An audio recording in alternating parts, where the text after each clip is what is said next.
దివంగత నేత రాజశేఖర్ రెడ్డి గారి చెల్లెలు విమలమ్మ గారు షర్మిల గారిని ప్రశ్నిస్తున్నారు. గతంలో రాజశేఖర్ రెడ్డి గారికి ఎంతమంది అయితే శత్రువులు ఉన్నారో ఈరోజు ఆ శత్రువులందరితో నువ్వు చేయగలిపేశావు. మళ్ళీ మా నాన్న అని చెప్పుకుంటూ అన్నకు ద్రోహం చేస్తున్నావు. నువ్వు శత్రువులతో చేతులు కలిపి అన్నకు ద్రోహం చేస్తూ మా నాన్న అని నువ్వు చెప్పుకుంటున్నావు. మీ నాన్న ఆత్మ శోభిస్తుంది అంటూ విమలమ్మ గారు మాట్లాడుతున్న మాటలు ఒక్కసారి సోషల్ మీడియాలో వైరల్ అవుతున్నాయి. ఒక్కసారి చూసిన తర్వాత మళ్ళీ దీనిపైన మనం విశ్లేషించుకుందాం. ఆ మాటలు ఎంతవరకు కరెక్టో కాదో అన్నది. ఆయన పేరు చెప్పుకొని తిరుగుతూ ఆయన అవమానకరంగా బిహేవ్ చేస్తున్నావు. నువ్వు చేసే పనులు ఏమైనా అన్న సంతోషంగా చూస్తున్నాడు అనుకుంటున్నావా? ప్రతిదీ ఆయన శత్రువులందరినీ చుట్టూ చేరారు. వాళ్ళతో ఏకమైపోయాం. రాజశేఖరుడు ఉన్నప్పుడు ఎంతమంది కష్టపెట్టారో వాళ్ళందరూ కూడా నీతో ఉన్నారు. మా ఒకసారి ఆలోచించు. ఏమో నీకు నీ కళ్ళు నీ చెవులు అన్నీ మూసుకుపోయినాయేమో అనిపిస్తా ఉంది. పులివెందుల్లో కడపలో జరుగుతున్న ఎంత డెవలప్మెంట్ నీకు కనపడడం లేదా? ఆనాడు రాజశేఖరుడిని పనిచేస్తున్నప్పుడు రాష్ట్రం అంతా తిరుగుతుంటే వివేకమన్న పులివెందుల్లో ఉండి చూసుకునేవాడు. మరి ఏదో తప్పు మార్గంలో వెళ్ళాడు. కాంగ్రెస్ కు సపోర్ట్ చేస్తూ ఎనిమి అయిపోయినాడు. ఆ రోజు నుంచి తనకు జగన్ కు ఒక సపోర్ట్ కావాలి కదా, అందుకని యవనస్తుడైన అవినాష్ని పెట్టుకున్నాడు. ఆయన పేరు చెప్పుకొని తిరుగుతూ ఆయన అవమానకరంగా బిహేవ్ చేస్తున్నావు. నువ్వు చేసే పనులు ఏమైనా అన్న సంతోషంగా చూస్తున్నాడు అనుకుంటున్నావా? ఆయన శత్రువులందరినీ చుట్టూ చేరారు. వాళ్ళతో ఏకమైపోయాం. రాజశేఖరుడు ఉన్నప్పుడు ఎంతమంది కష్టపెట్టారో వాళ్ళందరూ కూడా నీతో ఉన్నారు. మా చూశారు కదా.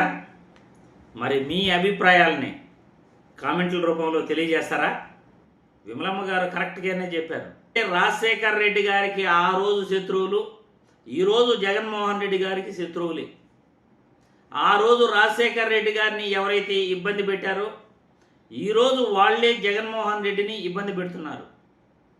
మరి షర్మిల గారు అన్నను కాదని నువ్వు మా నాన్న అది చేశాడు, మా నాన్న ఇది చేశాడు అంటూ మీ నాన్న శత్రువులతో చేయగలిపి మీ అన్నపై యుద్ధం చేస్తున్నావు. ఈరోజు ఏంటి మీ నాన్న శత్రువులతో చేయగలిపి మీ అన్న శత్రువులతో చేయగలిపి మా నాన్న అని అంటున్నావు. ఈరోజు మీ నాన్న ఆత్మ ఎంత శోభిస్తుందో తెలుసా?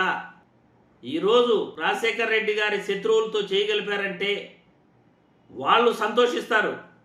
వాళ్ళకి వచ్చేసి ఎంతసేపు జగన్మోహన్ రెడ్డిని మైనస్ చేయాలి కాబట్టి షర్మిల గారిని బూచిలాగా చూపిస్తారు. మిమ్మల్ని మీ పైన ప్రేమతో కాదు వాళ్ళు చూపించేది. టీడీపీ వాళ్ళు, జనసేన వాళ్ళు, టీడీపీ వాళ్ళు, కూటమి వాళ్ళు షర్మిల అని షర్మిలకి అన్యాయం జరిగిపోయింది, అన్న చెల్లెలకు తల్లికి అన్యాయం చేశాడు అని మీ పైన ప్రేమతో కాదు. కానీ జగన్మోహన్ రెడ్డి భవిష్యత్తు లేకుండా చేయాలని జగన్మోహన్ రెడ్డి శత్రువులుగా వాళ్ళు మిమ్మల్ని బూచిగా చూపిస్తున్నారు తప్పనిచ్చి జగన్మోహన్ రెడ్డి అనే వ్యక్తి లేకపోతే అసలు మిమ్మల్ని వాళ్ళు కేర్ చేస్తారా? అసలు నిజంగా అసలు మిమ్మల్ని పట్టించుకుంటారా? షర్మిల గారు ఆలోచించండి. ఎందుకంటే మీరు ఈరోజు మీ నాన్న శత్రువులందరితో చేయగలిపేసి అన్నని దూరం చేసుకున్నారు. పరిస్థితులు ఈరోజు విమలమ్మ గారు ఎంత క్లియర్గా చెప్పారో చూడండి.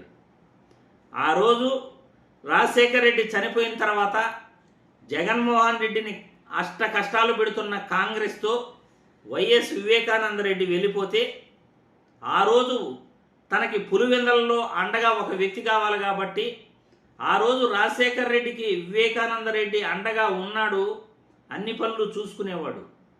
వివేకానంద రెడ్డి కాంగ్రెస్ పార్టీలోకి వెళ్ళిపోయిన తర్వాత పులివెందులలో జగన్మోహన్ రెడ్డికి అండగా అవినాష్ రెడ్డి చేరాడు. వివేకానంద రెడ్డి వెళ్ళకుండా ఉంటే ఆయన అలాగే కంటిన్యూ అయ్యేవాడు. ఆయనకి సముచిత స్థానం వైఎస్ఆర్సీపీలో ఉండేది. ఆయన మళ్ళీ తెలుసుకున్నాడు. తన బిడ్డను గెలిపియాలని ఎన్నికల ప్రచారంలో జగన్ కోసం తిరిగాడు. ఇది అందరికీ తెలిసిన విషయమే. చనిపోయే ముందు రోజు రాత్రి 11 గంటల్లో 12 గంటల వరకు ఆయన జగన్ కోసమే తిరిగాడు. కానీ మీరు మీ నాన్న శత్రువులతో చేయగలిపి ఈరోజు మీ నాన్న శత్రువులకి మీరు ఒక అస్త్రంలా మారి జగన్మోహన్ రెడ్డిని తక్కువ చేసి మీరు చూస్తున్నారు. ఆలోచించండి. మీ నాన్న ఆత్మ మీ వల్ల క్షోభిస్తుంది అని మీరు గుర్తించండి.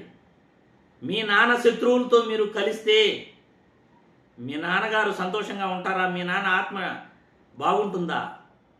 రాజశేఖర్ రెడ్డి గారి ఆత్మ మీ వల్ల క్షోభిస్తుంది. కాబట్టి ప్రజలు మీ అభిప్రాయాలని కామెంట్ల రూపంలో తెలియజేయాల్సిందిగా నేను వీడియో ద్వారా కోరుతున్నాను.